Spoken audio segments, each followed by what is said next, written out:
Autizm spektrli uşaqlar. Gəlib iş çatır artıq 3 yaşına, görür, yox, bu uşaq danışmır. Nitq əsas meyardımı? Ünsiyyət problemidir, kommunikasiya problemidir. Hansı autizmli uşaqlardan yaxşı nəticə əldə olunur? Ailə uşaqla bağlı sərhəddi qoruyacaq. Və heç önəmsəmədiyiniz məqam. 1 yaşından sonra uşaqlara əmcək verilməsi, hətta yatarkən belə verilməsi düzgün deyil. Logoped defektoloq Esmira Kazımova izah edəcək. Sağlam səhhətdə.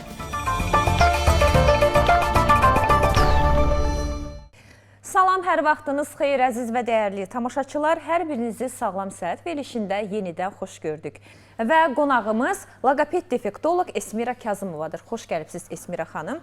Esmira xanım, sizinlə artıq 4-cü verilişi çəkirik. Artıq 4-cü verilişdir ki, maarifləndirici söhbətlə məşğul oluruq, sosial mediada paylaşılır. Buna rağmen dünən 2 xanımdan eyni sualı almışam. Könül xanım, uşağın 6 yaşı var, bu il 1-ci sinifə getməlidir, getmir, danışmır.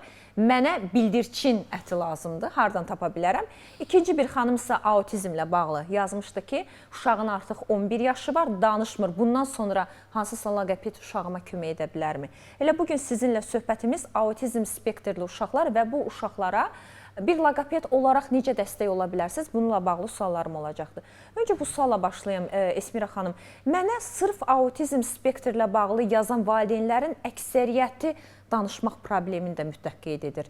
Nəyə görə bu uşaqlarda həm də danışma problemi yaranır, nitq problemi yaranır? Bilirsiniz, əslində spektr pozuntusu olan uşaqların sayı günü-gündən artır və valideynləri ilk narahat edən, yəni istər həkimə, istər psixoloqa göndərən ilk xüsusiyyət şey olur. Bu uşaq niyə danışmır? Yəni uşaqda görünən digər problemlər valideynləri sanki narahat etmir. Uşaqdır da, uşaq belə edər. Əsas danışsın. Uşaqdır da, əsas odur ki, eşidir, lazım olanda eşidir də. Ya da uşaqdır da oynamaq istəyir. Uşaqdır da vecsizdir. Bu kimi xüsusiyyətləri sadalayırlar. Amma gəlib iş çatır artıq 3 yaşına, görür, yox, bu uşaq danışmır və mütəxəssisə götürür uşağı. Və soruşanda ki, sizi nə narahat edir? Spektr pozuntusu evladı olan ailələrin %90, şəxsi praktikama əsasən deyirəm, nitqi. Əsas danışsın. Əsas danışsın, bu qədər. Bircə danışsın. Bircə bu danışsın, yetərlidir. Amma nitqi olub da spektrdən əziyyət çəkən uşaqlarımızın sayı az deyil.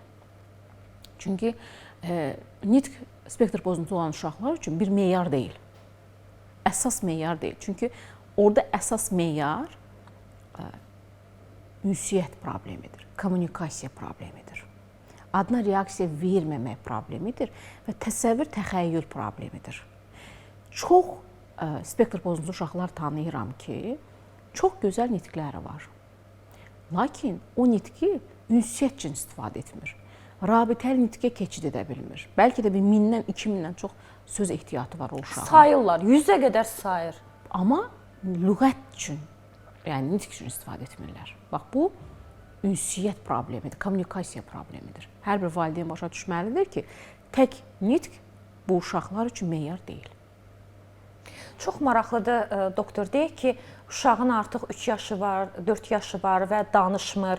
Danışmayan uşaqlara da ailələrin çoxu autizm deyir. Sırf danışmadığına görə deyir, uşaq danışmır, yəqin mənim uşağımda autizm var. Nə əlaqəsi olur, doktor? Hər danışmayan uşağa autizm demək olarmı? Birincisi, bu diaqnozu qoyan şəxs biz müəllimlər deyilik. Nə psixoloqdur, nə pedaqoqdur, nə logopeddir. Ancaq və ancaq bu diaqnozu qoyma səlahiyyəti var, o da uşaq psixiatrında, həkim uşaq psixiatrında. Azərbaycana düzdür, bu say çox da geniş deyil.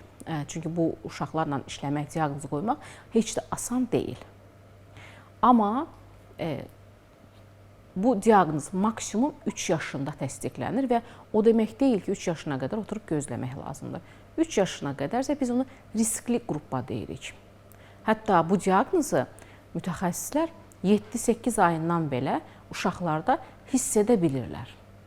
Ən çox da hiss edən valideynlər ikinci evladında olursa o zaman hiss edir. Çünki ikinci müqayisə edib deyir ki, birinci evladım axı 7-8 ayında heca vardı, adına reaksiyası vardı, insanlara qarşı istək vardı, amma bu uşaqda heç biri yoxdur. Sanki özü üçün ancaq qapanır. Bax, bu ən böyük problemlərdən biridir. Deyək ki, artıq uşağa bir uşaq psixiatri diaqnoz qoydu ki, bu uşaqda autizm spektr pozuntusu var. Mütləq bir loqopedə də yönəltməlidirmi Esmira xanım? Bilirsiniz necədir? Ümumiyyətlə, Azərbaycanda belə bir tendensiya var. Həkim psixiatrlara getdiyimizdə deyir ki, sən filan mütəxəssislərə getməlisən. Psixiatrlar və ya nevroloqlar sadəcə olaraq tövsiyə edə bilərlər. Amma iş prinsipinə daxil ola bilməzlər. Şəxsən öz adımdan deyim ki, mən mərkəzimdə mənə göndərilən göndərişdə filan dərsləri alırsa deyirsə, mən o uşaqla işləyə bilmirəm. Çünki necə ki, həkimin sahəsi tibbi sahədirsə, bizimki də pedaqoji sahədir. Necə ki, onlar pedaqoji sahəni bilmədikləri kimi, biz də tibbi sahəni bilmirik. Və sadəcə öldürəm ki, onlar tövsiyə verə bilərlər. Əksər tövsiyələrdə bu olur ki, bu uşaqların loqopedi ehtiyacı yoxdur ilkin etapda. Bir nüansla razıyam ki, əgər uşağın davranış pozuntusu varsa, aqressiyası varsa, burada loqopedin işləməyi yersizdir. Effekt vermir? Qətiyyən vermir. Çünki loqopedlə işləmək üçün oturub gözləmə bacarığı olmalıdır uşaqda. Dinləmək bacarığı olmalıdır uşaqda. Amma hal-hazırda 5 saniyə belə otura bilməyən bir uşağa, aqressiya göstərən bir uşağa bu proses yersizdir. Və təəssüf ki, Azərbaycanda bir çox loqopedləri məcbur edirlər. Mərkəz rəhbərləri ki, valideyn axı danışıq üçün gəldi. Burada loqopedin mərkəzində günahı yoxdur ya.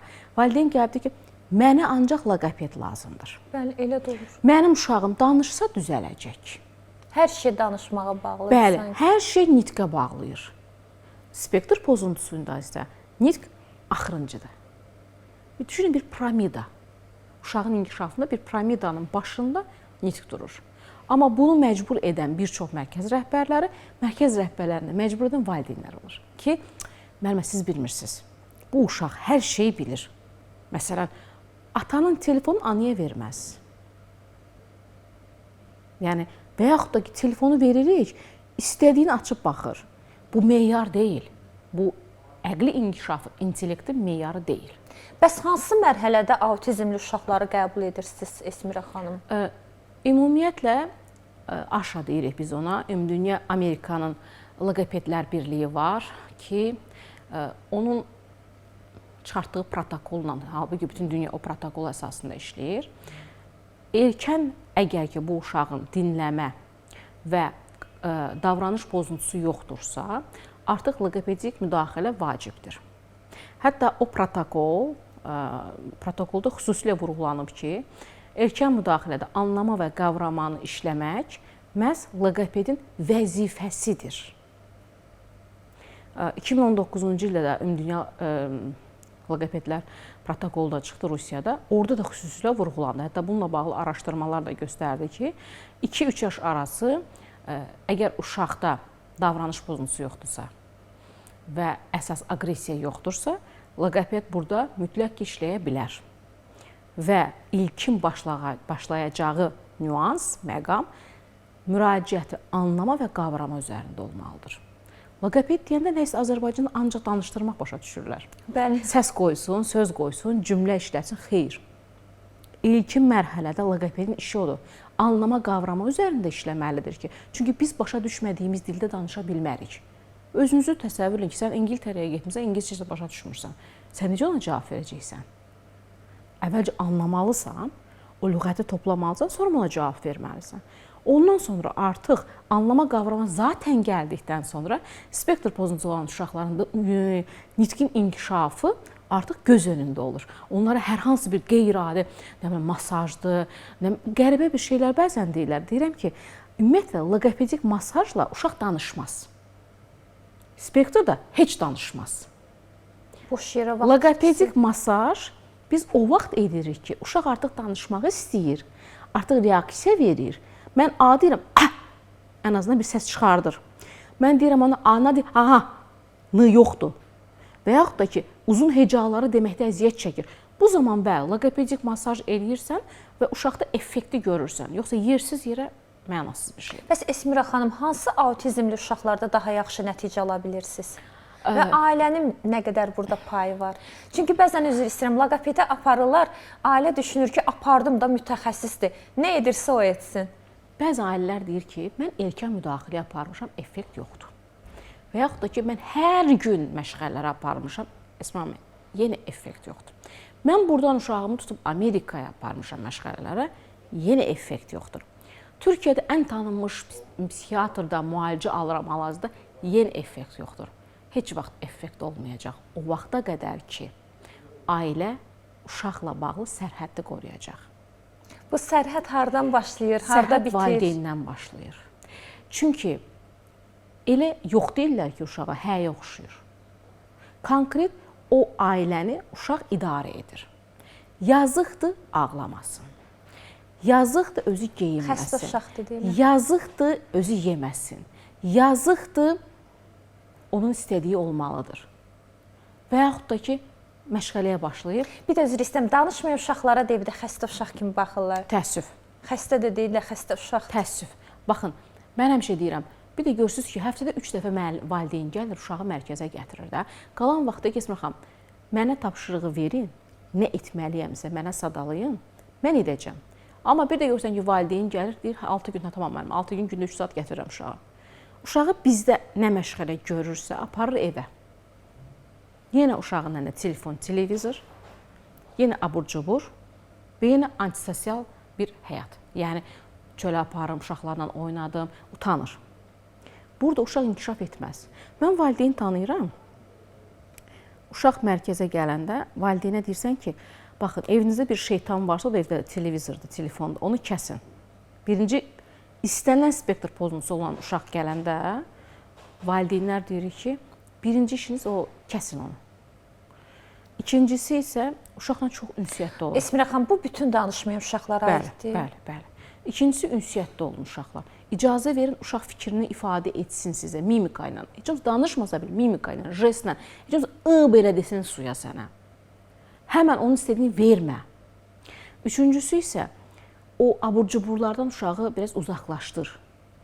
Hiperaktivlik yaradır uşaqda. Adi hamiləlik vaxtı uziyə gedirsən, uşaq hərəkət etmirsə, bir şirniyyat verilir, uşaq həmən hərəkət edir.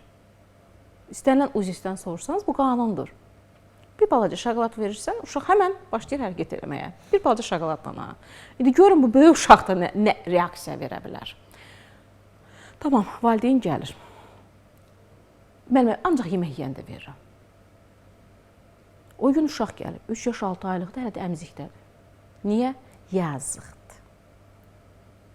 Ancaq yatanda veririk. Bu ancaq yatanda, ancaq yeyəndə söhbətini. Bu əmzik də zərərlidir. Mütləqdir, mütləq. Əvvəllər 1 yaş 18 ayına qədər əmzikdən icazə verilirdi. Hal-hazırda Ümumdünya Səhiyyə Nazirliyinin qərarı ilə maksimum 1 yaş. Çünki əksər uşaqların ağızlarına baxan tel var. Hamısı taxıblar. Bəli, dişlərinə. Əksər uşaqlarımız artıq danışan dil çölə çıxır. Bunlar əmziklə bağlıdır, Esmira xanım. Nə qədər önəmli nüanslardır. Demək ki, əmzik nəinki danışmanı gecikdirir, həmçinin artikulyar aparatı pozur. Ağız boşluğunda da dəyişikliyə səbəb olur. Uşağın dişləri qabağa gəlir, qılıq deyirik, kənardan dişlər canavar dişləri kimi görsənir. Ağız açıq vəziyyət, çünki qapanmır ağız və yumşaq damaq yuxarı qalxdığı üçün, əmdiyi üçün və səslər sanki burundan çıxır. Artıq müdaxilə edə bilmirik. 1 yaşından sonra uşaqlara əmzik verilməsi, hətta yatarkən belə verilməsi düzgün deyil. O qədər önəmli məqamlara toxunursunuz ki, bilmirəm, birini qoyub o birisinə keçim. Esmira xanım, mənim bir tanıdığım ailə var, uşaqda həm autizm var, həm də danışmır. Uşağın artıq 8 yaşı var. Mən yadımdadır, o uşağın danışması üçün yuxudan durandan yatana qədər televizorda müxtəlif öyrədən, tutaq ki, rubrikalar var da, müxtəlif videolar var, qoyurdu. Demək ki, əslində ona çox böyük zərər eləyirlərmiş, deyilmi? Yəni, səhər durandan axşam yatana qədər. Ən sadə bir misal çəkəcəm. Tutaq ki, biz söhbət edirik sizinlə. Orada bir yüksək səslə bir mahnı çalınsın, ya bir film izlənsin, cizgi filmi olsun. Sizin nə qədər məndə diqqətiniz olacaq? Fikrimiz gedəcək o rənglərə. Valideynlər də deyir ki, Esma müəllimə, uşaq baxmır ki. Prosta açıq qalır televizor. Səhərdən axşama qədər açıq qalır. Əsas odur ki, açıq qalır müəllimə. Onun sonra baxmır ki. Deyirəm, bəs uşaq insan səsi eşitmir. Demək uşaq üçün önəmli olan real söhbətləri dinləməkdir, Esmira xanım. İnsan səslərini. Bizim beynimiz əvvəlcə qeyri-danışıq səslərini qəbul edir. Biz heç vaxt pişiyə demirik, pişik deyirik, miau. Sonra uşaq ona pişik deyir. Eynən. Məsələn, evdə oturanda uşaq miau, yəni miau. O qeyri-danışıq səs, orada hansısa bir səs yoxdur. Sonra o pişiyə çevrilir. Və biz həmişə deyirik ki, ananın laylasından, o dilindən gözəl bir şey yoxdur. Hətta hal-hazırda o qədər önəmlidir laylalar, Esmira xanım. Çox. Hətta deyirik ki, uşağa süd verərkən göz təması qurun uşaqla. Çünki süd verərkən belə uşaq göz təması axtarır. Bununla bağlı hətta araşdırmalar da var. Sosial problemi olan uşaqların əksəriyyəti oradan gəlir. Ana oradan südü verir, istər butulkadan, istər təbii yolla. Bəli. Uşaqla ünsiyyət qura bilmir. Ya da parka gedirsiniz. Ananın əlində telefon, uşaq da parkda. Sən uşağı niyə düşürmüsən? Bax, o parka niyə düşürmüsən? Özü oynasın da. Hə, amma bir uşaqla ünsiyyət qur. Afərin sənə, gəl oradan gedək. Parkın içində belə ünsiyyət qurmağa kömək elədi o uşağı.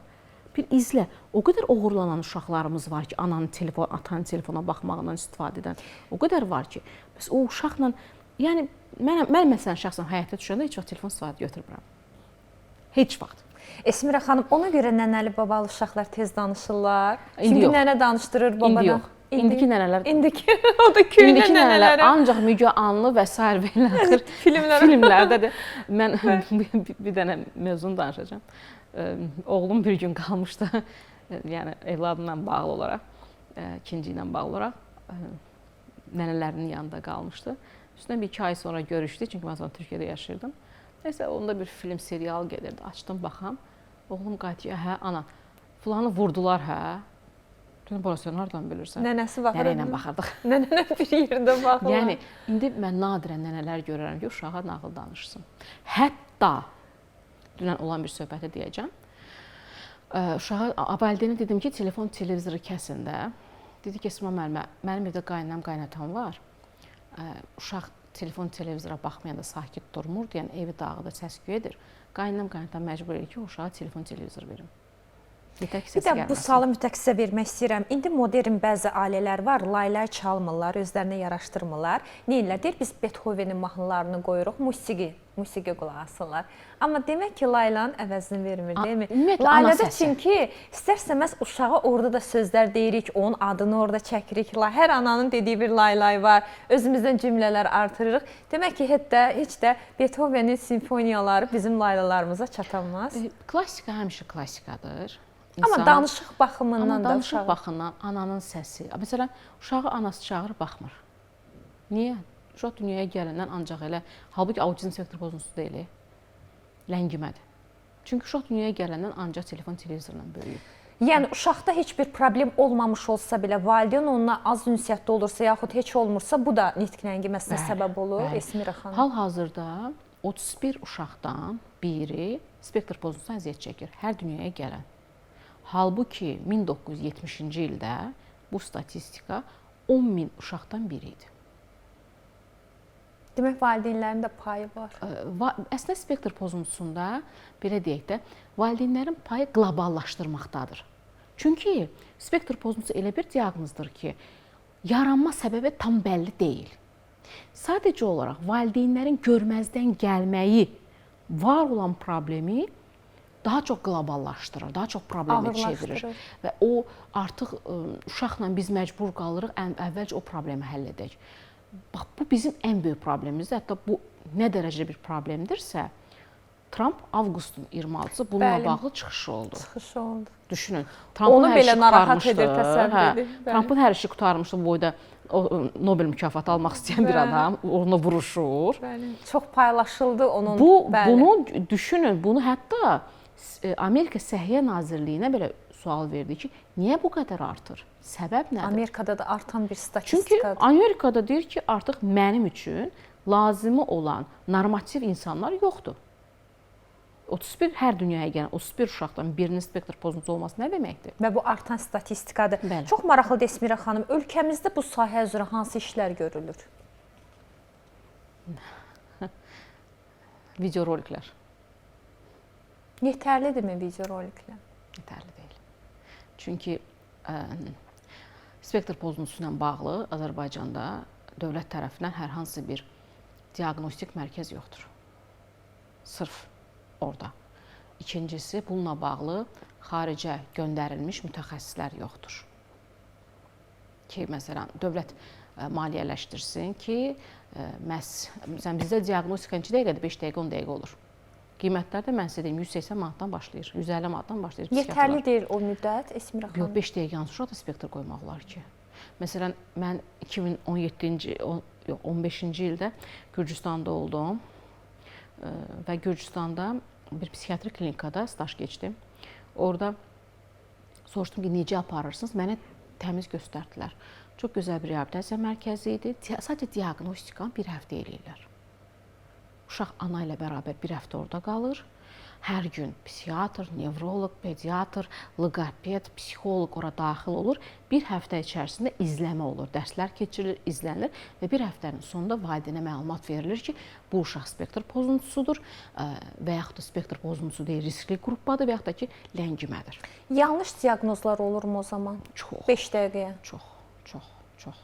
Və valideynlər bu diaqnoz üçün ən az 150 manat ödəmək məcburiyyətində qalır. Bir də erkən müdaxiləyə gec başlayan ailələr olur. Səbəbi daha çox nədə olur Esmira xanım? Bilirsiniz, bir 10 il bundan öncə sualı versəydiniz mənə, deyərdim ki, maariflənmə. Hal-hazırda Azərbaycanda da bu sahədə maariflənmə çox yaxşı səviyyədədir. İstər psixiatrlarımız sağ olsun, çox gözəl çıxışları olur. İstər nevroloqlarımız, psixoloqlarımız, mərkəzlərimiz. Bununla bağlı çox gözəl çıxışlar, hətta valideynlərimiz var. Halal olsun o valideynlərə ki, evladında olan spektr pozuntusu ilə barışıb, onu irəli aparmaq üçün postlar paylaşırlar. Biz bunu etdik, biz bunu elədik, əvvəlcə qarşılaşdıq. Yəni utanmırlar. Mən bunu alqışlayıram. Bunlar var. Maariflənmə üstünə ata bilmərik bu dəqiqə ki, mən bilmirdim. Mən hardan bilərdim? Çünki bir ana ya da ata valideyn olacaqsa, evladın inkişafı ilə bağlı araşdırma eləməlidir. Mütləqdir. Maariflənmə deyil. Mən həmişə deyirəm, şəxsi öz praktikamla deyirəm, hətta bu il ərzində bir statistika çıxartdım. Qəbula gələn uşaqların, ailələrin %70-nin niyə gecikmisən sualı verəndə günah baba nənədə idi. Qoymadılar. Dedilər ki, bu uşağın əmsi 7 yaşında danışır. Uşaqdır da, mənim oğlumun pulunu niyə havaya atırsan? Pul tələsidir deyirlər. Bu dünənləri bir valideyn gəlib, uşağın 4 yaşı var, spektr pozuntusu diaqnozu qoyulub. Bugünə qədər qaynana qoymur ki, uşağı loqoped psixoloqa ki, ya da psixiatr həkimə getsin ki, mənim oğlumun pulunu çölə atırsan, bekar adamsan. Dünən ana gəlib ağlayırdı, İsmail müəllim, mən neyim? Uşaq danışmır, 4 yaşı var. Və yoldaşı öz anasına icazəsiz, xəbərsiz bizə uşağı gətirir. Həyat yoldaşı da artıq görür, baxı 4 yaşı var. Artıq orada biz nə edə bilərik? Birincisi, bax, ailə daxili o kənardan olanlar. Müdaxilələr. Bax, ikincisi isə qəbullanmamaq. Bayaq siz dediniz, bizim nəslimizdə yoxdur axı. Bəli. Bu qəbullanmamaq ailələri geri atır. Özlərinə yaraşdırmırlar. Mən qınamıram, bir valideyn olaraq qınamıram. Çünki kim istəyər balasında hər hansı bir pozuntu olsun? Qəbullanmamaq uzun çəkir. O həkim sənin, bu həkim sənin və hərədən bir ümid. Ümid avcıları da Azərbaycanda maşın, tək Azərbaycan deyil, bütün dünyada çoxdur. Nə bilim, sənin filan müalicəni eləyəcəm, sənin uşağın düzələcək falan. Bu şəkildə valideynləri aldadanlarımız da az deyil, dərmanlardır. Üçüncüsü isə, belə deyək də, bəzi mütəxəssislərimiz var, istər həkimlər olsun, istər psixoloq, loqopedlər olsun, gözlə. Qoy bağçaya düzələcək. Elə deyən valideynlər də var. Deyək ki, uşaqda autizm spektr pozuntusu var, danışsa düzələcək. Biraz öncə bu haqda danışdınız. Bir də mütəxəssis olaraq bu yanaşmanı dəyərləndirərdiniz. Bax, mən bir söz deyim sizə. Ümumiyyətlə, spektr pozuntusu nitq pozuntusu demək deyil. Burada əsas problem, məsələn, 1979-cu ildə spektr pozuntusu olan uşaqların ümumi xüsusiyyətləri birləşdirildi ki, bunları nə birləşdirir və digər problemli uşaqlardan nə fərqləndirir? Birincisi, kommunikasiya. Yəni, nitqləri var, amma ünsiyyətə girmirlər. Rabitəli nitq yoxdur. İkincisi, təsəvvürlərin olmaması. Baxın, bu bu təsəvvürlər, yəni o uşaqların sadəcə olaraq əşyadan bir cür istifadə edə bilirlər. Və yaxud iki dənə dairə çəksən ki, bundan nə düzəldə bilərsən? Sənin çəkdiyin eynisini çəkəcəklər. Yəni buradan məsələn birindən alma düzəldim, birindən şar düzəldim. Bu yoxdur bunlarda təsəvvür problemi. Yəni nitq spektr pozuntusunda axırıncıdır. Yəni uşaq danışarsa hər şey düzələcək. Hələ ki elm belə bir şey təsdiq etməyib. Etsəydi, elm deyərdi ki, ancaq loqoped lazımdır bu uşağa.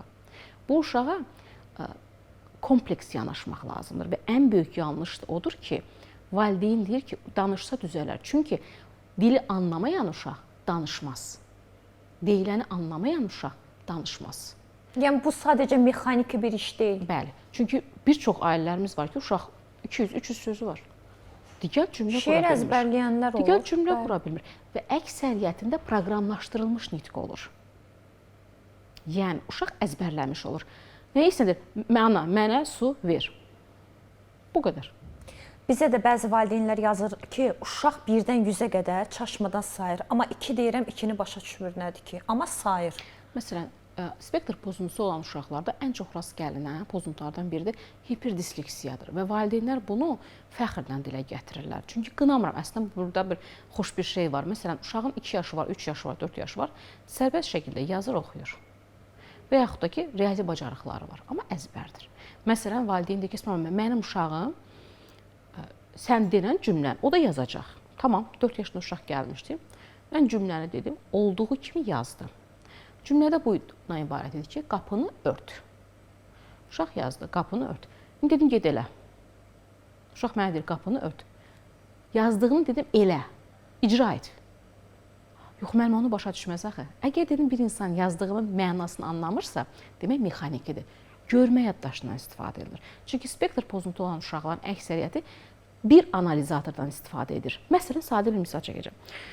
Spektr pozuntusu olan uşağa deyirsən ki, eynisini et. Uşaq baxır sənə. Gələk deyəsən ki, dilini çıxart. Dilini çıxart deyəndə çıxart. Amma eynisini et deyəndə başa düşmür. Və yaxud da əksinə. Yəni, onlar, məsələn, ağzımızı bağlayırıq, deyirəm ki, stəkanı qoy kağızın üstünə. Uşaq əlini çəkir. Ki, mən sən oxuyum. Amma elə uşaq var ki, başını salır aşağı belə. Deyirsən ki, məsələn, alma hansı itin əlindədir? Uşaq göstərir. Amma bunu çəkəndə, yuxarı qaldıranda özünü sıxa bilir. Sıxır ki, yəni mənə ya eşitmədən ver, ya görmədən ver. İki analizatorunu bir yerdə işlədə bilmir bu uşaqlar. Loqopedin də ilk işi hansı analizatorda öncəliklə yaxşı inkişaf edirsə, oradan yapışmaqdır. Biz ona Vygotsky'nin yaxın inkişaf zonası deyir, yəni bacardığı sahədən. Sonra yavaş-yavaş paralel şəkildə zəif inkişaf edən zonanı inkişaf etdirməkdir. Çünki birdən ki, zəif inkişaf edən zonanı inkişaf etdirsə, uşaq tupikə düşür. Çox narahat olur, çox həssas olurlar bu uşaqlar. Bildiyi yerdən yaxınlaşırsınız. Bəli. Bəs autizm spektr pozuntulu uşaqlarda loqopedin belə dəstəyi nə qədər vacibdir Esmira xanım? Loqopedsiz olarmı? Olmur. Birincisi, Azərbaycanda belə bir problem var. Azərbaycan sırf loqoped fakültəsi yoxdur. Olmayıb da heç vaxt. Biz əvvəllər defektoloq deyilən fakültənin tərkibində gedirdik. Sonra oldu korreksiyon pedaqoq, indi oldu xüsusi pedaqoqa. Yəni Azərbaycanda bu sahədə ancaq ad dəyişilir. Hər hansı bir ortada bir iş yoxdur. Və heç birimizin də hal-hazırda əsasnaməmiz yoxdur. Defektoloq, yəni biz defektoloqsa, biz 4 sahəni bir yerdə idarə edə bilərik. Və əlbəttə ki, bütün mütəxəssislər, hansı ki, həkimlər var ki, uşağın loqopedə ən son getməli demək, bu ən yanlış fikirdir. Elmi tədqiqatlar göstərib ki, hətta Ümumdünya Amerika Loqopediya Assosiasiyası var. O assosiasiyada da göstərir ki, xüsusi bəndlə qeyd olunub. Baxa bilərlər 2017 və 2022-ci illərdə. Loqopedin ilkin işi danışdırmaq deyil. Loqopedin ilkin işi anlama və qavrama üzərində işləməkdir. Təəssüf ki, bunu yanlış da başa düşüb, yox hələ uşaq o səviyyədə deyil ki, loqopedə getsin, bunu masaj eləsin.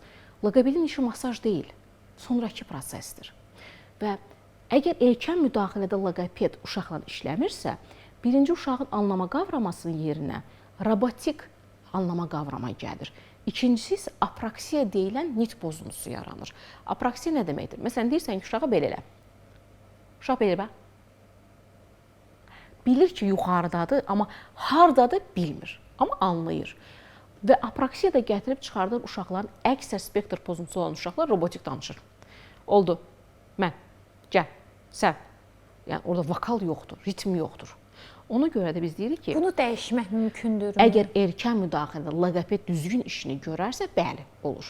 Gecikəndə alınmır Esmira xanım? Təəssüf ki, istədiyimiz effekti verə bilmir. Gecikmək hansı yaşdır? Yəni hansı yaşa qədər artıq gecikmiş sayılır? Ümumiyyətlə, autizm spektr pozuntusu 3 yaşında qoyulur diaqnoz. Biz 3 yaşına qədər əlimizdən gələn etməliyik ki, o diaqnozun yerinə başqa diaqnoz qoyulsun. Onu da qoyan şəxs, spektr pozuntusu qoyan şəxs ancaq uşaq psixiatrıdır. Və nə qədər erkən olarsa bir o qədər yaxşıdır. Amma erkən deyəndə xahiş edirəm valideynlər başa düşməsin ki, ancaq dərman müalicəsidir və pedaqoq, psixoloq, loqoped işləmədir. Xeyr, sizin işiniz bizim işimizdən daha qat-qat ağırdır. Siz o zaman ancaq bir yerə diqqətinizi toplamalısınız. O uşağı mən necə inkişaf etdirim? 10-11 yaşlı uşaq artıq gecikmiş uşaqdır. Əgər o uşağın akademik bacarıqları və ən əsası özünə xidmət vərdişləri yerindədirsə, davranış pozuntusu yoxsa xeyr, gecikmiş deyil. Şəxsən öz praktikamdan deyəcəm, 21 yaşında uşağı, spektr pozuntusu uşağı Bərkayı mən danışdırmışam. O zaman İzmirdə yaşayırdım. Onun videosu da var, Instagramda da var, baxa bilərlər və heç bir kəlməsi olmayan bir uşaq idi. Ananın istəyi heç danışmırdı, heç sıfır. Ana vəkil işləyirdi. Bilirsiniz, Türkiyədə belə bir şey var. Təəssüf ki, Azərbaycanda çox istərdim olsun. Xüsusi qayğı ehtiyacı olan uşaqlarda yazılı şəkildə döyməsi olur. Orada kod olur, nömrə. Tutaq ki, o uşaq itsə, o kodu polislər vurduğunda onun bütün ailəsi haqqında məlumat çıxır. İndi o hepsini danışa bilmir, əqli geriliyib. Çox gözəl metoddur uşaqlar itməsin deyənə. Və valideyn dedi ki, nə olardı, mən də vəkiləm. Mənim oğlum deyəydi ki, adın nədir? Bərkay Çomsa deyəydi. Ki, adını desin, annem falan. Həqiqətən 2 il sərasər işlədikdən sonra, inan, sadəcə olaraq ana dəftərlə gəlirdi, mən dediyimi yazırdı. Hətta dedi ki, Esmər, mən bu dəftər həcdə deyə versəm olur. Ananın da payı var, deyilmi? Ananın payı spektr pozuntusudur. Ana, ata, ikili. Burada hər kəsə, evdə kim yaşayırsa o uşaqdan, hamının payı var. Məsələn, mən uşaq tanıyırdım, başını yerə vururdu. İstədiyini əldə etməmək üçün başını yerə vururdu. Özü elə vurur ki, yəni tap deyə səs gəlir. O anıda ana, ata əlini uşağın alnının arasına qoyur ki, uşaq başını yerə vurmasın. Uşaq bununla manipulativ davranış edir. Təhdid edir uşaq öz valideynlərini və valideyn də qorxur. İndi qınamıram. Amma bu gətirib uşaqda gələcəkdə başını yerə vurursa, o uşaqların əksəriyyəti gələcəkdə o etdiyi davranışı kənar şəxs edə bilir. Həyatındakı digər insanlarda manipulyasiya edə bilir. Çünki başa düşür ki, bundan mən nəsə əldə edirəm. Ona görə ən çox da manipulativ davranışlar spektr pozuntusunda olur. Son sualla da söhbətimizi yekunlaşdırmaq istəyirəm. Bəzən bu uşaqların bütün yükü ananın üzərinə düşür. Hesab edirlər ki, ata əsas pul qazanır, neynəməlidir ki, pul qazanır, pulunu gətirir, verir. Hamı anadan hər şeyi gözləyir. İstərdim anaya da bir dəstək çıxışınız olsun və bununla da yekunlaşdıraq. Bayaqdan deyirəm ki, ana, ata. Bəli, ana, ata dediniz, ona görə deyirəm. Yəni düşünürlər ki, ata neynəməlidir ki, səhər çıxır, axşam gəlir, pulunu verir də. Hər şey anadan asılıdır. Uşaqla yalnız ana məşğul olur, ana aparır, ana gətirir. Alınmayanda da yenə ananı ittiham edirlər, sən bacarmırsan. Bu analara bir dəstək mesaj deyə bilərsiniz. Ananın işi atanın işindən daha üstündür. Hətta bununla bağlı filmlər var. Deyir, ataya deyirsən evdə otur, mən işə gedərəm. Ananın üzərində yemək var, yığışdırmaq var, tərbiyə var, geyim var. Hər məsuliyyət ananın üzərindədir, uşağın tərbiyəsinə qədər. Əgər bu ailədə, ailə deyiriksə, bu bir kiçik respublikadır. O respublikada ancaq prezident işləyirsə, o nazir, o köməkçilər əllərini ağdan qaraya vurmursa, o respublika gecə-tezi çökəcək. Və xüsusilə vurğulamaq istəyirəm ki, qəbulları atalar da getsinlər. Yetər artıq anaların gözləri yaşlı qaldı. Biz ataları qəbula çağıra bilmirik. Niyə? Mən eşitmək istəmirəm. Amma qadını görün nə qədər güclü hesab edir bu kişilər ki, sən qəbullana bilərsən, sənə spektrdirsə sən qəbullana bilərsən. Mənim ürəyim gəlmir. Uşağıma diaqnoz qoyulsun. Amma ana üçün də asan olur. Amma ana məhv olur. Amma hər anada ayaqları isə dimdik dura bilmir. Yanında ən azı həyat yoldaşı olsa, doktor Esmira xanım, o diaqnozu eşitdiyi zaman bərabər bölüşərlər. Ən azı hayan olar, dəstək olar. Bütün zərbələrin altında ana qalır. Hətta bəzən mənə elə analar yazır ki, yoldaşım biləndə ki, uşaqda belə bir problem var, məni tərk etdi. Çox var. Yaxud bir neçə il mənimlə bərabər əziyyət çəkdi, o yoruldu, qoydu, getdi bizi. Amma o uşaqla ömrünün sonuna qədər o ana qalır. Təəssüf ki, onu mən deyirəm, hər kəs nə ata olmalıdır, nə ana olmalıdır. Valideyn olmaq çox məsuliyyətli bir işdir. Və həmişə deyirəm ki, nə olardı? Elə bir qanun çıxardı ki, ata-ana olmamışdan öncə bu insan bir imtahan verirdi ki, görəsən Atalıq, analıq imtahanı. Həqiqətən bu axı refleks hər kəsdə dünyaya gəlmir. Və əziyyəti çəkənlər, mən çox təəssüf edeyim ki, bizim analar olur. Xüsusən də bir ana yazmışdı ki, 2 övladım var, ikisində də autizm var. Yoldaşım bizi ikinci uşağın da autizm olduğunu biləndə bizi qoydu, getdi ki, mən bacarmıram. Amma o ana o 2 uşağı hər yerə daşıyır. Çünki anadır, əsl anadır. Və elə anaları mən həmişə deyirəm, ayaqda alqışlamaq lazımdır. Təəssüf ki, bu alqışla deyil də, çox istərdim ki, bax, belə analara maksimum dövlətin dəstəyi olsun, maksimum.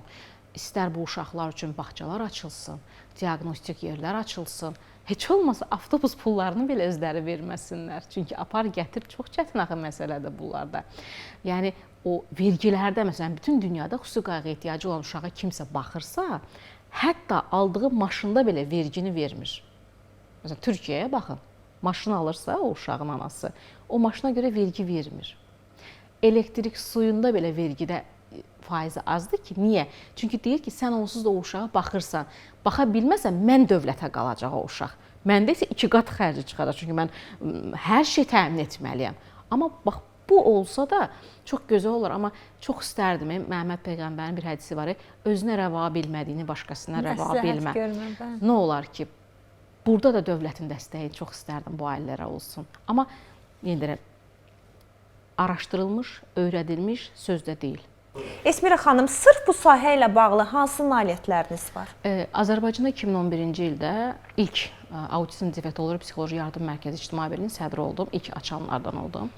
İlk bununla bağlı efirlərə çıxıb dörd-dörd döyüşən oldum bir loqoped olaraq. Azərbaycanda ilk autizm əl kitabçasının, hansı ki o zaman heç bu haqqında məlumat yox idi, o kitabçanın müəllifi oldum. Autizm qəzetinin baş redaktoruyam, hal-hazırda baş redaktoruyam. Autizm saytının ilk yaradıcısı oldum. Hətta mənim ilk ali təhsilim indiki ikincidir, Ada Universitetində oxuyuram. Amma ilk ali təhsilim Rusiyada olub və orada tez işim spektr pozuntuları erkən müdaxilə. Və bir çox ölkələrdə bununla bağlı Türkiyədir, Rusiyadır, Qazaxıstandır, bu kimi ölkələrdə elmi konferanslarda Azərbaycanı təmsil etmişəm və bir çox da bəlkə 20-yə yaxın bu haqda elmi məqalələrin müəllifiyəm. Hələ də mübarizəniz davam edir. Əgər bir praktikada uşaqlara yetərincə nəyisə vermək istəyirsənsə, sən mütləq ki, yeni məlumatlardan xəbərdar olmalısan və nəzəri biliklərini artırmalısan. Çünki praktika onsuz getməz. Gəldiyinizə görə təşəkkür edirəm. Esmira xanım, çox sağ olun. Əziz tamaşaçılar, bizim qonağımız loqoped defektoloq Esmira Kazımova idi. Efirimiz isə davam edir.